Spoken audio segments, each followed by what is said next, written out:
What is Google going to do about the new artificial intelligence that's coming into the market?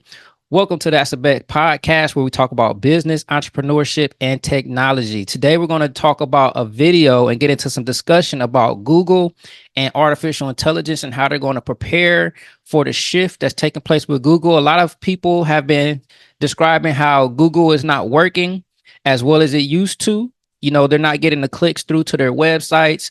Right now, artificial intelligence is answering questions right inside the Google platform versus sending traffic over to Google's websites or the websites that come through on Google. So without any wasting time, let's go ahead and get into this.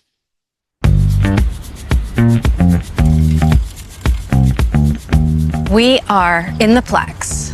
This is the center of Google. Gosh, it's hard to remember life before Google. It changed literally everything. Yeah. How we live, how we work, how we communicate. For a long time. How we get literally anywhere on a googly colored bike. Google has been the front door of the internet for over 2 decades. And now there are so many doors. Google may not be the first place you go for answers anymore. So what are they going to do about it? Yeah, a lot more people Hello. TikToking. Emily, so good to meet you again. Good to see you again. Thanks so much for having us here. Likewise. I'm glad you chose a sunny day to come on campus. Sundar Pichai is at a pivotal moment. He's the CEO of Google and its parent company Alphabet, rising to the top after proving his mettle as a talented product leader and peacemaker. He runs a tech giant that functions more like a micro-country, overseeing businesses as consequential as YouTube, DeepMind, Cloud, and of course, Search. Pichai has been carefully crafting a strategy that infuses AI into every corner of the business. That deliberate planning was met with a surprise from longtime rival Microsoft and OpenAI, whose chatbot seemingly knocked Google off its perch and challenged its cultural relevance. ChatGPT set off a code red at Google and an industry-wide fever pitch over AI not seen since the dot-com boom. Yeah, that was crazy. That was the first time I think that I realized that Google was following the lead of somebody else. And to see that it was Microsoft, because Microsoft seemed like they had been somewhat quiet in the market up until OpenAI and ChatGPT came out. You know, I hadn't heard about Microsoft in a long time, but it was interesting to see Google come behind Microsoft and OpenAI and create their 8-language model Bard. I don't know if it's just me or not, but I don't like Bard as much as I like ChatGPT. Let me know in the comments which one you guys are using. Do you use ChatGPT or do you use Bard? And if you're not using OpenAI or Bard or any other language model in your business, then you are definitely missing out. As people that work for ourselves, we have to always figure out how to have a competitive advantage in the market because we got competition. If you're a barber out there, you competing against me. If you're a plumber, electrician, or a hairstylist, or a masseuse, a physical trainer, or anything like that, you guys got to have a competitive advantage in the market. And this technology war that we're in, you guys got to make sure that you're learning how to utilize the different pieces of technology. I always tell people that skills pay the bills. So you have to learn the new skills, the new technology in order to stay ahead today. But for Pichai, the frenzy is just part of the long game. I saw it's your 20th anniversary. That's right. It was last week. It crept up on me. Are you coffee or tea? I'll go for coffee. How about you? I'm gonna have a green tea. Does it feel like you've been here for 20 years? Not quite. You know, time flies by. You know, I had my kids right when I started Google too, so the whole thing just flew by.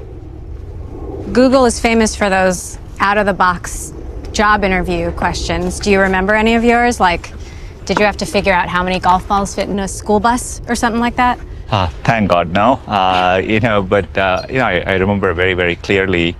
I interviewed on April 1st. So it was April Fool's Day, 2004. There was rumor, I didn't know whether it had actually happened, but Gmail apparently had launched. So all my interviews were about Gmail. People wanted to know what I thought of the product. And it definitely wasn't a joke. They actually launched it, yeah. But I never allow, no No products on April Fool's Day. I think it's too confusing. You just had a blowout quarter. The stock jumped more than it has in a long time. Did that feel like a little bit of vindication, or, as they say in cricket, was that the bat talking? In many ways, felt we worked very hard to set up the company for that. In 2016. Don't sleep on Google. Google owns YouTube, so Google is far from being outperformed right now in the market. So don't sleep on Google, guys. One of the first things I did as CEO was to say the company should be AI first. To me, we are just getting started in the beginning of what I think would be a extraordinary decade of innovation, and so I'm incredibly excited about it. AI has been around for decades, but it seems like everything is happening everywhere all at once. How do you make sense of the frenzy and the scale? All tech cycles are this way, right? But this one feels different. It feels bigger, is it? It is bigger. We still have long ways to go, but we are in the early stages of that. And so, you're going to feel that excitement, that frenzy, but I think we are prepared for it. So you kind of roll with the flow, you embrace it. How are you and your kids experimenting with AI at home? We use Google Lens for homework. I don't want to get him in trouble, but the class allows you to do that. But sometimes he asks me for help on math. So we're going to have to figure out a brand new way to educate our children, man. Now they're using AI to do their homework. So I don't know. And that's interesting because when I think about education is subjective to the time, to the generation, to the age that you're living in. The knowledge that we use to educate ourselves would have been irrelevant 1,000 years ago. The information that we're learning today is going to be irrelevant 1,000 years from now. So education is definitely subjective to the time that you're in. And I don't know how to feel about this or what to think about this, but I need to see a little bit more data and a little bit more research on how children are now using AI to solve their problems. I don't know if that's a good thing or it's a bad thing. It could be a good thing because in the future, the world could be full of AI. And in order to achieve a goal, you may have to learn how to use AI. But right now, if we prevent children from using AI to solve their problems, we could be hindering their progress. And while they're going into a world that's going to be full of AI and having to understand how to use AI. So we don't want to hinder our children either. Let me know what you guys think about that. Sometimes I'm lazy and I pretend as if I'm thinking, but I'm also using Google Lens to kind of figure out the answer. You grew up in Chennai, Yeah. in India. What was it like at the kitchen table? Like, what got you here?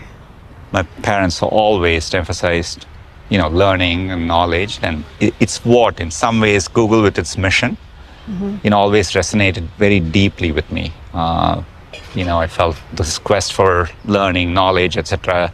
is what the company is about too.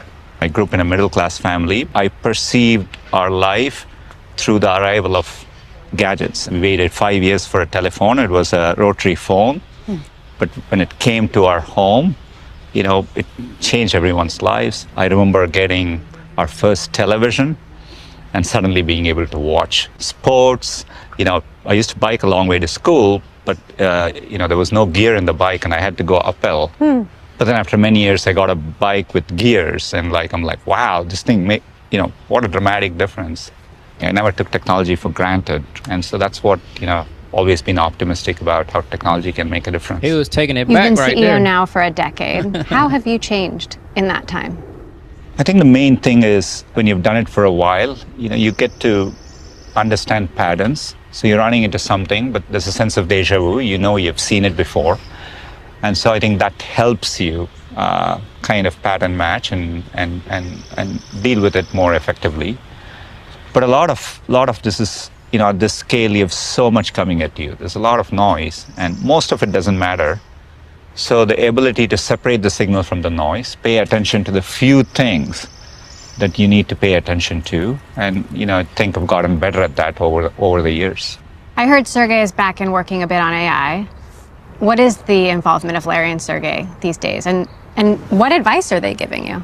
I talk to them regularly. Sergey is actually spending more time in the office. He's literally coding, and some of my fondest memories over the last year is sitting with Sergey on large screen looking at loss curves as we train these models. I think one of the advantages they have is they're not caught up in the day-to-day. And so sometimes when I have conversations with them, it allows all of us to step back and look at the bigger picture, which I think is incredibly important when you run something at this scale. How can Zapier transform your business? Well, let's say you're trying to streamline the we got customer ad experience time. across marketing. The decisions Pichai and Google make influence how billions of people get information. And the nature of how users do that is starting to change in the age of AI. This seems like a threat to Google, except the core technology being used by Google's competitors was invented by Google itself. Wow. Google supplied ammunition and weaponry to its competitors, and now its competitors are competing against Google with the weapons that they provide. That sounds like the United States and the Middle East. That's crazy.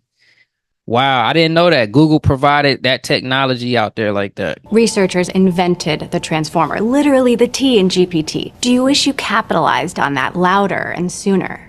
We use transformers in search. That's what led to large gaps in search quality compared to other products. So we've infused transformers across our products. We have a chance to do that better with generative AI and with the Gemini series of models. And there's going to be more breakthroughs in this field. But what is more important is we are driving that progress. And if the new Google is only going to be more and more AI, AI is super helpful sometimes, but sometimes it's still deeply wrong. Where do you draw the line? I think part of what makes Google search differentiated is while there are times we give answers, it'll always link to a wide variety of sources. We've had answers in search now for many, many years. We are just now using generative AI to do that. So the links will live on. Yes, and I think it'll always be an important part of search. There will be times when they want quick answers. They got to say that right now. They have to say that the links will live on because people have already been talking about they're not getting as much traffic from Google as they used to because AI is taking a lot of those queries and just answering those queries right inside the Google platform.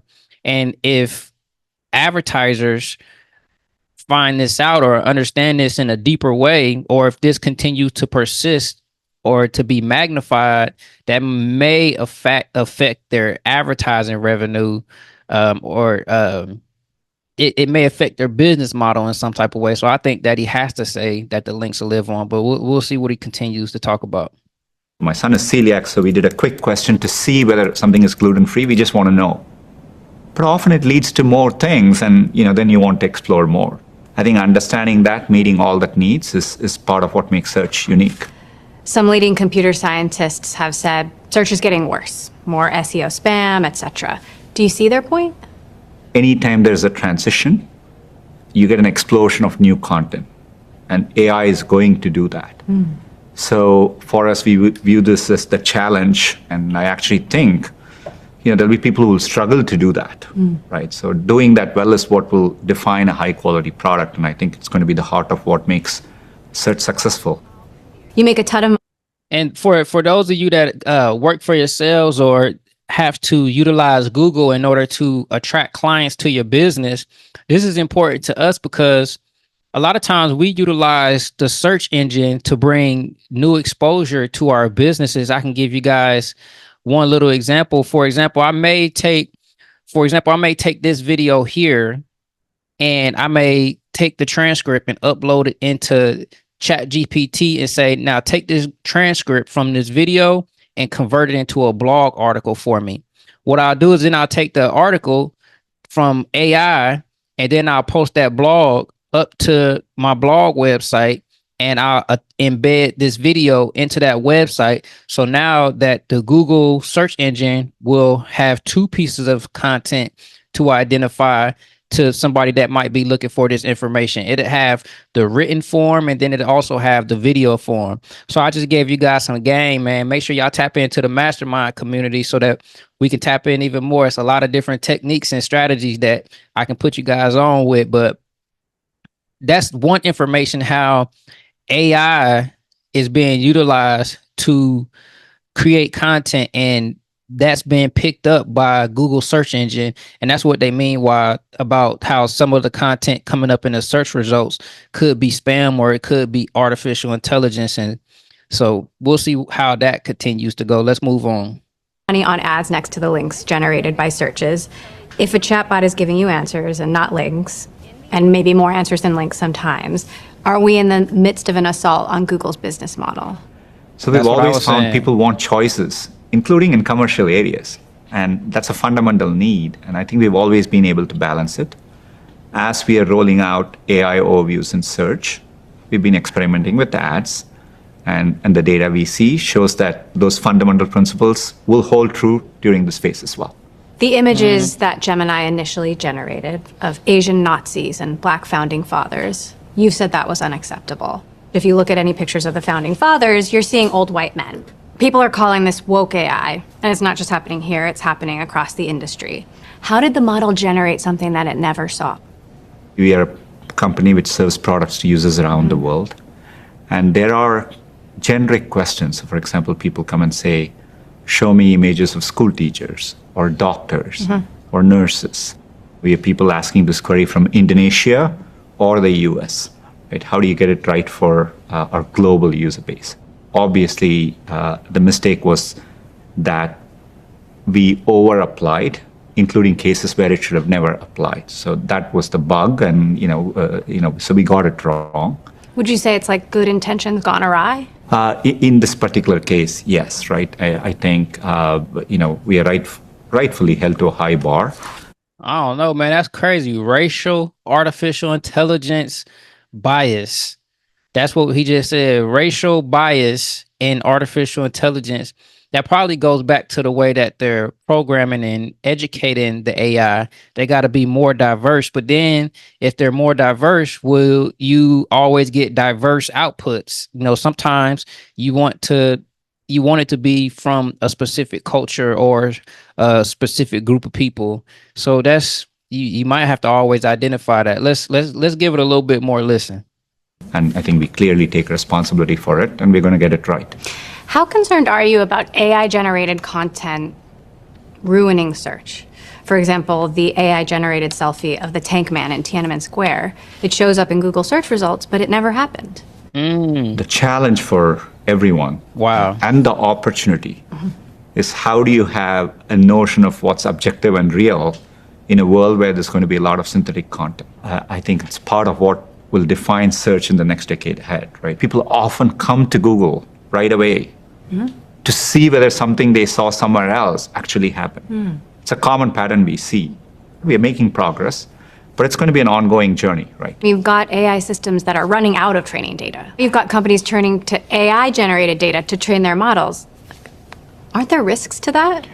Yes, I think that, through it all, are you creating new knowledge? Are these models developing reasoning capabilities, right? Are you making progress in the intelligence of these models?